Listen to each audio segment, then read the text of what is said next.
मामले में, घूसकांड के मामले में रेल मंत्री पवन बंसल की पीए से पूछताछ की गई है। सीबीआई ने पूछताछ की है। कल राहुल भंडारी से सीबीआई ने कई सवालों के जवाब मांगे हैं। रेलवे घूसकांड मामले में रेल मिनिस्टर के पीए से पूछताछ की गई है और कहा यह भी जा रहा है कि दरअसल कुछ कॉल डिटेल्स मिले हैं सीबीआई को, जिसके आधार पर जल्द ही इस पूरे मामले में सीबीआई की टीम रेल मंत्री पवन बंसल से भी पूछताछ कर सकती है। रेल मंत्री पवन बंसल के पीए से पूछताछ की गई है। रेलवे घूसकांड मामले में पवन बंसल के पीए से सीबीआई ने कई सवालों के जवाब मांगे हैं। इसके साथ ही आपको ये भी बता दें कि आज दोपहर 2 बजे इस मामले में जितने भी आरोपी सीबीआई की गिरफ्त में हैं, उन सभी की कोर्ट में पेशी की जानी है। इसके अलावा कॉल डिटेल से कुछ अहम जानकारी हाथ लगी है सीबीआई की टीम को और इसी वजह से सीबीआई जल्द से जल्द इस पूरे मामले में रेल मंत्री पवन बंसल से भी पूछताछ करने का मन बना रही है। अजीत, हमारे संवाददाता लगातार बने हुए हैं। अजीत, कल राहुल भंडारी से भी सीबीआई की टीम ने रेलवे घूसकांड मामले में पूछताछ की है। किस तरह की जानकारी आपको मिल पाई है? जी बिल्कुल, मैं चित्रा से बताना चाहूंगा कि राहुल भंडारी जो कि पीएस हैं पवन बंसल के, और पवन बंसल के जो पीएस राहुल भंडारी है, उनसे विजय सिंघला की बातचीत का जो है वो कन्वर्सेशन जो है सीबीआई के हाथ लगा था और इसी बाबत इनसे पूछताछ की गई है राहुल भंडारी से कि आखिर आप लोग के बीच ऐसे क्या बातें हो रही थी। उन बातों को लेकर राहुल भंडारी से सीबीआई ने यहाँ पूछताछ किया और पूछताछ में साफ बताया कि आखिर ये जो पूरा प्रकरण है प्रमोशन को लेकर और पोस्टिंग को लेकर, आखिर इसमें खेल आपका कितना है। तो टोटल इन तमाम सवालों का घेरा है और इससे तमाम बातों की जानकारियां ली हैं। साफ तौर पर है कि जो जानकारियां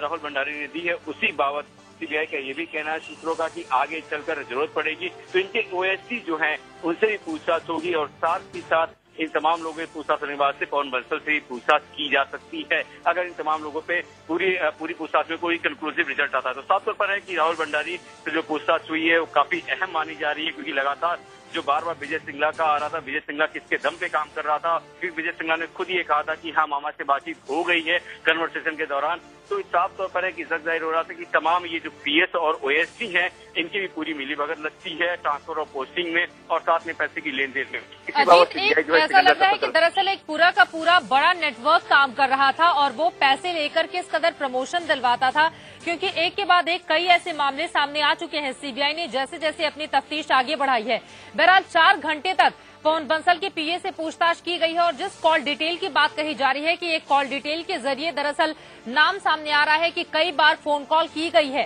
रेल मंत्री पवन बंसल को। उस बारे में किस तरह की जानकारी और क्या ये माना जाए कि इस पूरे मामले में जल्द ही पवन बंसल से भी पूछताछ कर सकती है सीबीआई की टीम?